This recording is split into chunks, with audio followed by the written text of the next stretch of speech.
በስመ አብ ወወልድ ወመንፈስ ቅዱስ አሐዱ አምላክ። ተአምረ ኢየሱስ 136ኛ ተአምር 5ኛ ክፍል። ስለ ተክለ ሃይማኖት ይቅርታው ቸርነቱ ለዘላለሙ በእውነት ለሁላችን ይደረግልንና ጌታችን አምላካችን መድኃኒታችን ኢየሱስ ክርስቶስ ያደረገው ተአምር ይህ ነው። በዚያም ወራት ብፁዕ ወቅዱስ አባታችን ተክለ ሃይማኖት በፈጣሪው በኢየሱስ ክርስቶስ ኃይል ብዙ ተአምራት እያደረገ በዳሞት አውራጃ በሚገኝ ዝባፈተን ከሚባል ተራራ ደረሰ።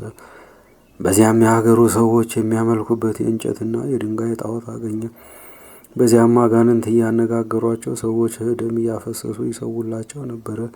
ብፁዕ አባታችን ተክለ ሃይማኖትም እሊህን ጣዖቶች አይቶ ከወንበራቸው ገለበጣቸው፣ በድንጋይም ተቀጥቅጦ ከቦታ አጠፋቸው። በማግስቱም የአገር ሽማግሌዎች ሁሉ ለጣዖቶቻቸው ይሰግዱ ዘንድ ተሰብስበው ቢመጡ ከምድር ላይ ወድቀውና ተሰባብረው አገኟቸው። ከዚያም ደንግጠው ጣዖቶቻችንን ምን አገኛቸው? ማንስ ሰባበራቸው? ተባባሉ። የእግዚአብሔር ሰው ብፁዕ አባታችን ተክለ ሃይማኖትም በጌታዬ በኢየሱስ ክርስቶስ ኃይል እኔ ሰበርኳቸው። እንዲህ ከእኔ እጅ ራሳቸውን ማዳን ያልተቻላቸው ደካሞች ሌላውን ማዳን እንደምን ይቻላቸዋል? ትንፋሽ የሌላቸው እሊህ ድንጋዮች ምን ያደርጉላቸዋል? አላቸው። ሰዎቹም ትኩር ብለው ተመለከቱትና ከየት መጥተሃል አሉት። ብፁዕ አባታችን ተክለ ሃይማኖትም እኔስ የምታስቱባቸውን ጣዖትና የጣዖታቱን ቤት አፈርስ ዘንድ በጌታ ኢየሱስ ክርስቶስ ታዝዤ ከሀገሬ መጥቻለሁ አላቸው። እነሱም እንግዲህ ጌታ ክርስቶስ ከላከ ከእጃችን ሲያድንህ እናያለን ብለው አሰሩት። ከእነሱም አንዱ የዳሞት ገዥ የሚሆን ቀፈረውድም የሚባል ሰው ወሰደው። ለዚህም አገረ ገዥ ጋኔን የሚጥለው ልጅ ነበረውና አባታችን ተክለ ሃይማኖትን ባየው ጊዜ ጋኔኑ በሰው ሁሉ ፊት ጣለው። በዚያም የነበሩ ሰዎች ሁሉ ደነገጡ። ጋኔኑም አንተ ፍስሐ ሲሆን እኔ ከአንተ ምን አለኝ እያለ ጮኸ። አዲሱ ስምህንማ መጥራት አይቻለኝም፣ መከራ ታጸናብኝ ዘንድ ከዚህ ምን አመጣህ? ቀድሞ የሸዋን አውራጃ ሁሉ የተውኩልህ አይበቃህምን? በሄድኩበት ሁሉ እየተከተልክ ከየሀገሩ አስወጥተህ ሰደድኸኝ። ዛሬም ደግሞ ከዚህ መጣ። በአንድ አገር የማታርፍ አንተ ክፉ ሰው፣ ከአንተ ወዴት ሸሽቼ ያመልጣለሁ?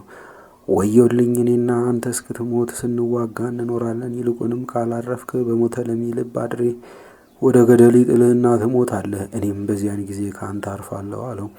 አገረ ገዢውም ይህን ነገር ሰምቶ ደንግጦ ከእስሩ ፈታውና ከፊቱ ወድቆ እጅ በመንሳት እግዚአብሔር የሚሉት የሰማይ ፈጣሪ አንተ ነህን? አለው።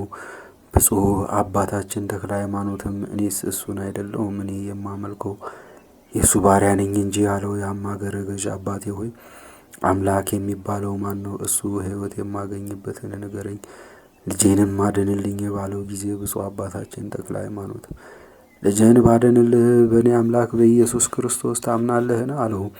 መኮንኑም አሁን ፈጽሜ ያምናለሁ ሲል መለሰ። በዚህም ጊዜ ብፁዕ አባታችን ተክለ ሃይማኖት አንተ ርኩስ ሰይጣን በጌታዬ በኢየሱስ ክርስቶስ ስም ከዚህ ብላቴና ላይ ውጣ ብሎ እጁን አንስቶ በሕፃኑ ፊት ላይ አማተበ። ወዲያውም ጋኔኑ ግመር ዘንጀሮ መስሎ እኔ እወጣለሁ፣ አትንካኝ፣ በእጅ ባለ እሳት አታቃጥለኝ በማለት እየጮኸ ከልጁ ላይ ወጥቶ ሄደ።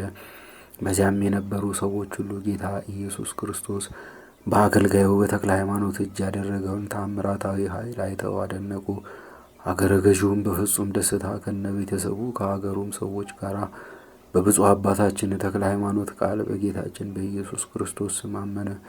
በዚያኑ ዕለትም ሁሉንም በአብ በወልድ በመንፈስ ቅዱስ ስም አጠመቃቸውና አገረ ገዢውን ስሙን ገብረ ዋሕድ ብሎ ሰየመው። ሚስቱንም ወለተ ዋሕድ ልጁንም ተክለ ዋሕድ በማለት ሰየማቸው። ይቅርታው ቸርነቱ ለዘላለሙ በእውነት ለሁላችን ይደረግልን፣ አሜን።